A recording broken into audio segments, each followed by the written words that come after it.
This was in the fall of 2001. This is a real incident again, where there was a Afghan source who reported to U.S. intelligence that Al-Qaeda had successfully smuggled a nuclear weapon, what's known as a IND, improvised nuclear device, into New York City. And so, the U.S. government spun up to try to investigate this and run it down. And it's one of the only known times that the U.S. has ever activated this secret unit at the Department of Energy known as NEST, the Nuclear Emergency Search Team, or that was what NEST was called then. And they deployed this, highly trained set of elite nuclear scientists to New York to try to run down whether there was a nuclear device hidden in New York City somewhere. And they didn't tell the New York City government at the time. They didn't tell Rudy Giuliani, who was the mayor. And it only came out later that this, threat, this alert had happened at all in the fall of 2001.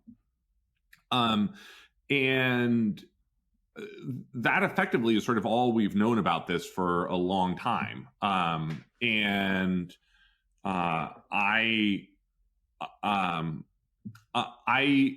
is an incident that has always stuck with me because in talking to U.S. government officials about that incident that fall, it was a turning point, along with a couple of other sort of WMD threats that fall, that really helped galvanize the Bush administration's push against Iraq. This Dragonfire incident has always been something that has interested me for that reason. And I went back a couple of years ago to try to begin to report it out, and got really strange answers from people as I tried to talk to them about it. And it made me think that there was something more that happened in that incident than we have publicly understood. And I wasn't able to get to the bottom of it. The briefing's just about 10 minutes. Good afternoon. The administration has concluded, based on information developed, that there may be additional terrorist attacks within the United States and against United States interests over the next week. The administration views this information as credible, but unfortunately it does not contain specific information as to the type of attack or specific targets.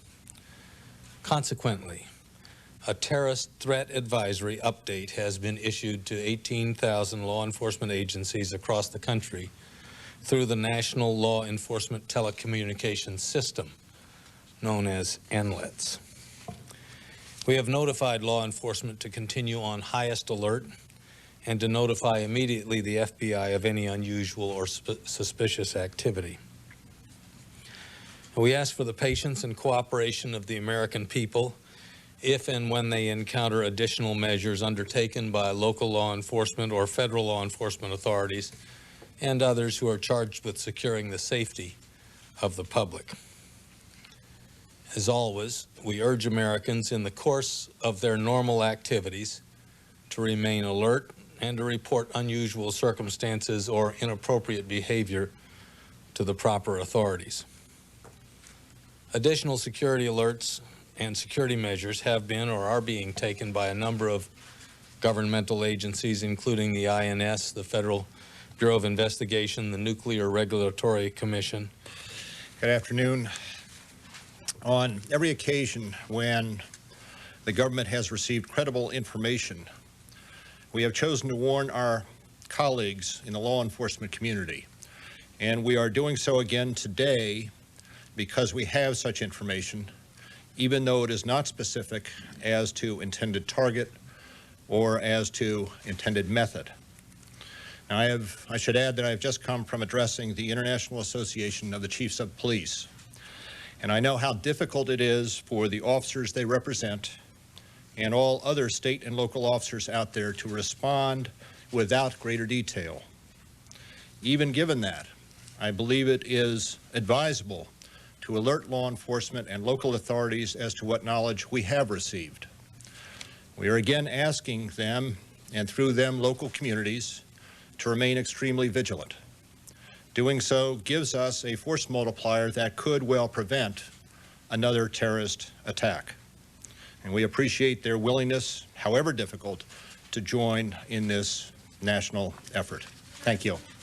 Mr. Director, can you give us a sense of whether this is electronic information or from a human source? I cannot get into the source of the information for obvious, I think, reasons. Director, what realistically should Americans do with this information? You never rescinded the last one, and my presumption is that most Americans already are on a heightened state of alert. I think that is true. However, when we have received this additional information, specific as to time, but not specific as to other details, we think it is important to put it out there so chiefs of police, other law enforcement entities can again refocus their efforts on potential targets in their communities. May I just make a comment there? We have decided to share with the American people that we have alerted law enforcement. And that's important.